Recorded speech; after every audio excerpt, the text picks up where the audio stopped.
I'm Lucia, I'm 32, and at 17, my uncle Matteo told me my mother had died in an accident, that he would pick me up from school, that I would live with him and his wife, temporarily until everything calmed down. I spent 15 years in his house. 15 years of doors locked from the outside. 15 years of lessons that began when his wife left for work. 15 years of letters I wrote to my mother that he sent. Letters I now know never left his drawer. At 32, Matteo died. Heart attack, quick, unexpected. His wife, Elena, opened the door. For the first time in 15 years, I went out without him. I went to the funeral, and there in the line of people passing by the coffin, a woman of 67 stopped in front of me. She had my eyes, my nose, my way of tilting my head when I cry. "Lucia," she said, "I'm your mother. I've been looking for your grave for 15 years. Matteo told me you died in that accident, that your body was never found, that you had drowned in the river." She didn't hug me, she didn't cry. She looked at me with the same rage I felt, because she had been robbed too, because Matteo didn't just kidnap me, he stole the truth from her. And at that funeral, in front of the body of the man who destroyed us both, my mother said something that changed everything. "I have proof. Lucia, 15 years of proof. That he had you. That he knew where you were, that he paid the police not to search. And I have something else, the name of his other secret, his daughter, the one he had with you." I grew up in a small town where everyone knew everyone, where secrets were currency, and where my uncle Matteo was the most respected man. A retired police officer, a volunteer firefighter, a church deacon who organized charity drives and coached youth soccer. He was the man people called when they needed help, when they needed protection, when they needed someone they could trust. My mother, Carmen, was a factory worker. A widow at 45, my father dead of a heart attack when I was 10, she worked double shifts to keep our small house, to feed me, to save for my future. She was tired, she was strict, she was present. She checked my homework, she packed my lunch, she slept on the couch because she gave me the only bedroom. She was not perfect, but she was mine. Matteo was her younger brother. He visited every Sunday, bringing groceries, fixing things, playing the role of the helpful uncle with the patience of a man who had no children of his own. He called me princess. He brought me candy. He asked about school, about boys, about my dreams. I found him comforting, then annoying, then something I couldn't name. A presence that was always there, always watching, always waiting. The accident happened on a Tuesday in November. I was 17, in my final year of school, dreaming of leaving the town, of university, of a life that didn't involve factory work or early widowhood. Matteo came to school instead of my mother. He was pale, his eyes red, his hands shaking. He took me to his car, drove me to the river, showed me the wreckage of a car being pulled from the water. "Your mother," he said, his voice breaking. "She lost control. The current. They can't find her body. But she's gone, Lucia, she's gone." I don't remember screaming. I don't remember crying. I remember a silence that was absolute, that swallowed the world, that made the river noise disappear. I remember Matteo's arms around me, his smell of tobacco and aftershave, his voice whispering, "I'll take care of you, princess. I'll always take care of you." He took me to his house. His wife, Elena, was at work, a nurse who worked 12-hour shifts at the hospital in the city. She wouldn't be home until morning. Matteo made me tea, sat me on the couch, explained that I would stay with them temporarily until everything was arranged. He called the school, explained my absence, handled the funeral details, managed the condolences. He was efficient, capable, in control. The first night I slept in the guest room. The second night, Matteo came in. He didn't touch me. He sat on the edge of the bed, talked about my mother, about his grief, about how he had always loved me like a daughter, but more. He held my hand. He kissed my forehead. He left. The third night, he touched my hair. The fourth, my shoulder. The fifth, he explained that my mother had asked him to take care of me completely, that she had known about her condition, that she had made him promise to be everything I needed. He showed me a letter, her handwriting, saying things she would never say, making promises that were not hers. I believed him. I was 17, grieving, alone, desperate for the world to make sense. By the second week, the door locked from the outside. Matteo explained it was for my protection, that I was vulnerable, that people might take advantage. He brought me books, magazines, a television with only approved channels. He brought me food, clothing, everything I needed. He took me to a private doctor for checkups, always present, always controlling the conversation, always paying in cash.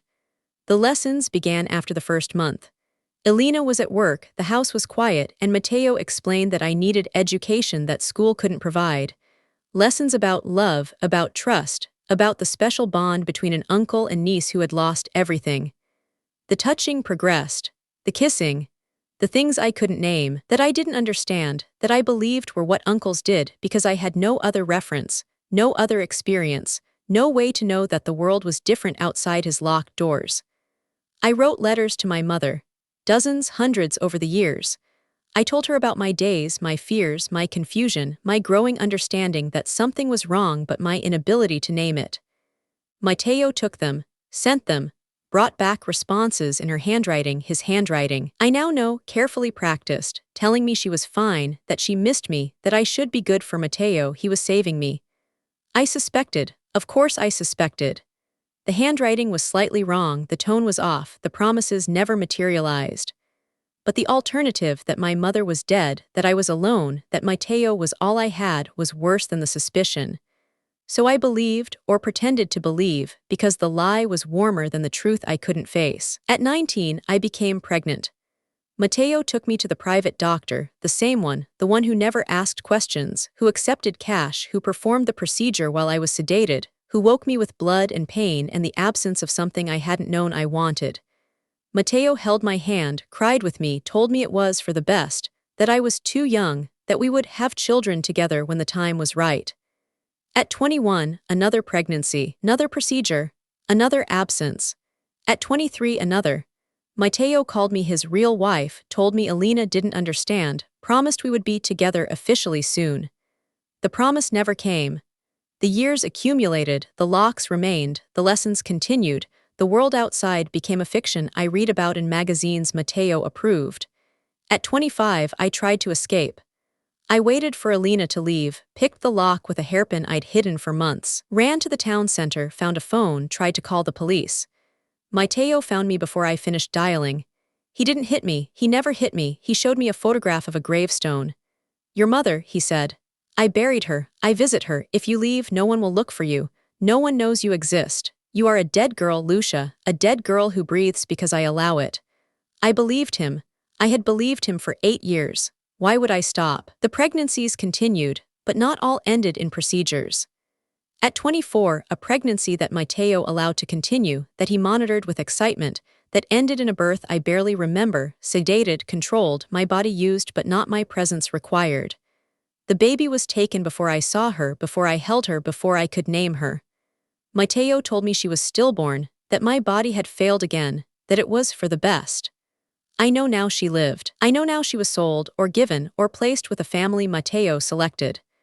I know now that she is 8 years old, living 3 streets from where I was imprisoned, being raised by people who don't know her origin, her history, her mother who breathes and grieves and doesn't know her name. Mateo died at 60. A heart attack, quick, sitting in his favorite chair, watching television, the remote still in his hand. Elena found him, called the ambulance, performed CPR, failed. She called me, her voice strange, hesitant, the voice of a woman who had spent 15 years pretending not to know, not to see, not to hear. Lucia, she said.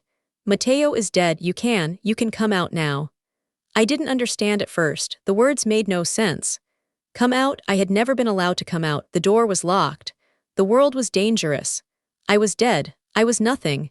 I was a ghost in a house that had never been mine. But Elena opened the door. Physically, literally, turned the key that had always been on Mateo's side and opened the door to the hallway, to the living room, to the kitchen, to the world outside that I had seen through windows but not touched in 15 years. I walked out. I didn't run. I didn't scream. I walked slowly, carefully, like a person learning to use limbs that had atrophied. The air was different. The light was different. The sounds of the town, the cars, the voices, the birds, were overwhelming, terrifying, beautiful. I went to the funeral, I don't know why. I had no plan, no thought, no understanding of what I was doing. I put on black clothing that Elena provided, walked to the church where Mateo had been deacon, stood in the line of mourners, accepted condolences from people who didn't recognize me, who saw a woman in her 30s and assumed she was a distant relative, a colleague, a friend. And then she stopped in front of me, the woman with my eyes, my nose, my way of tilting my head when I cry. Carmen, my mother, alive, present, raging. Lucia, she said, and her voice was the sound of 15 years of searching, of hoping, of dying and resurrecting and dying again. I'm your mother. I've been looking for your grave for 15 years. Mateo told me you died in that accident, that your body was never found, that you had drowned in the river. I couldn't speak. I couldn't move. I could only look and see and recognize what I had been denied. The face I had written to, the voice I had imagined, the presence that had sustained me through letters that were lies, through hope that was manufactured, through a grief that was unnecessary because she was here, she was alive, she was as robbed as I was. She didn't hug me. She didn't cry. She looked at me with rage that matched mine, that recognized mine, that understood without words what we had both lost. And then she spoke the words that changed everything. I have proof, Lucia, 15 years of proof, that he had you, that he knew where you were, that he paid the police not to search. And I have something else, the name of his other secret, his daughter, the one he had with you. The proof was in Carmen's house, the house I had grown up in, preserved like a museum of grief. She had never moved, never changed, never stopped searching even while believing I was dead. The bedroom was intact, my childhood things in place, the bed made, waiting for a return that Mateo had told her would never come. She showed me files. Detective reports, year after year, documenting payments Mateo made to local police officers, to the private doctor, to officials who looked away. Medical records of a niece who lived with him, who never attended school, who never worked, who existed only on paper. Records of the pregnancies, the procedures, the birth that was different from the others. The birth that produced a living child, a daughter, a girl who was taken from me and placed with a family Mateo selected.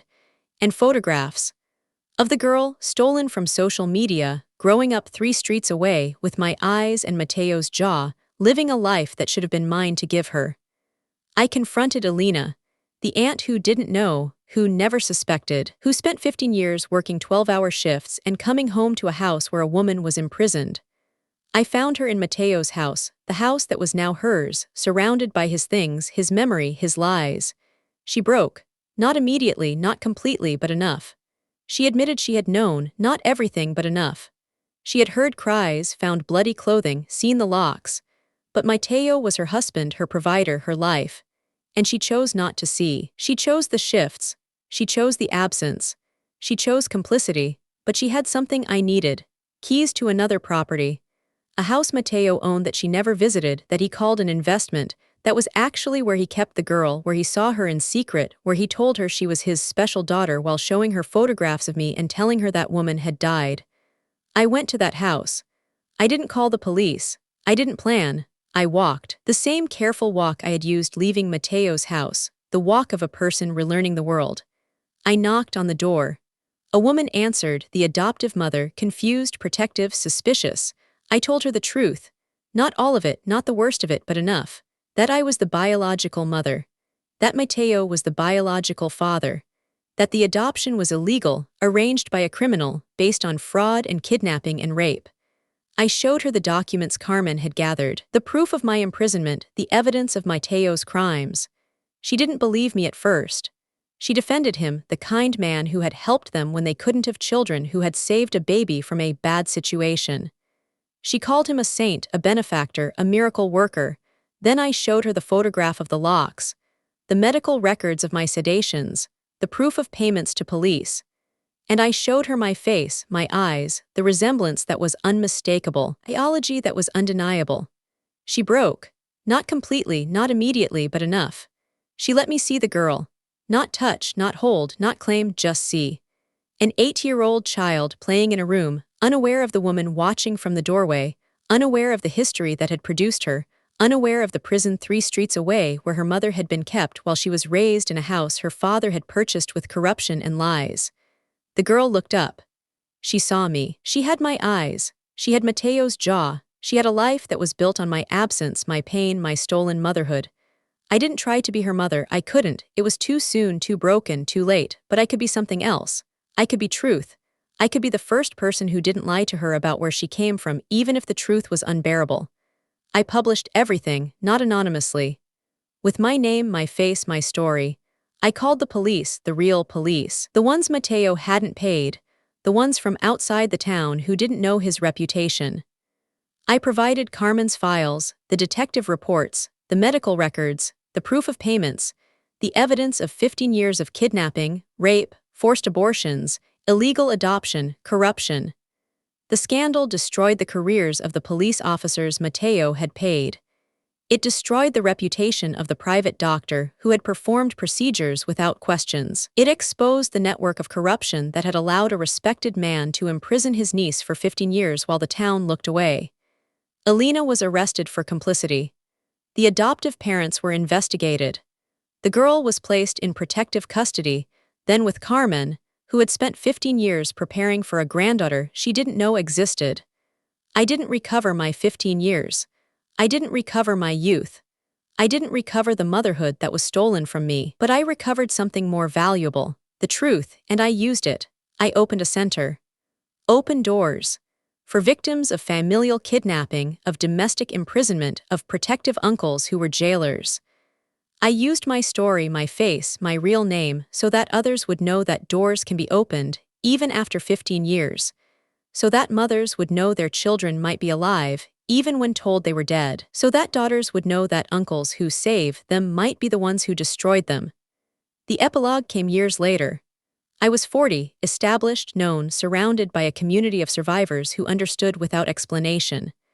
I saw the girl, now a teenager, still in therapy, still confused, still not calling me mother, but also not calling me bad. The word Mateo had trained her to use. We sat in a park. Not the park near Mateo's house, but a new park, a neutral park, a place without history. We didn't talk about him. We didn't talk about the past. We talked about hair. I was a hairdresser, after all, trained in the prison of Mateo's house, practicing on myself, on Alina, on the only materials available. I showed her how to braid. She was reluctant, resistant, suspicious, but she allowed my hands to touch her hair. My hands, which had been used for so much pain, which had written so many letters to a dead mother, which had picked locks and opened doors, and finally, touched something that was not violence. It was not motherhood. It was contact. It was presence. It was proof that a door, once opened, cannot be completely closed again. If someone told you that you were dead, that your mother was dead, that the only person who could save you was the one who imprisoned you, hear me. You are not dead. Your mother may be searching. Your family may be the lie that contains you. And the door, even after 15 years, even after 20, even after a lifetime, can still be opened. That's my story. If it spoke to you, comment below. If someone is locked behind a door you can't see, tell me. I'll read every word. Subscribe, and I'll see you in the next one.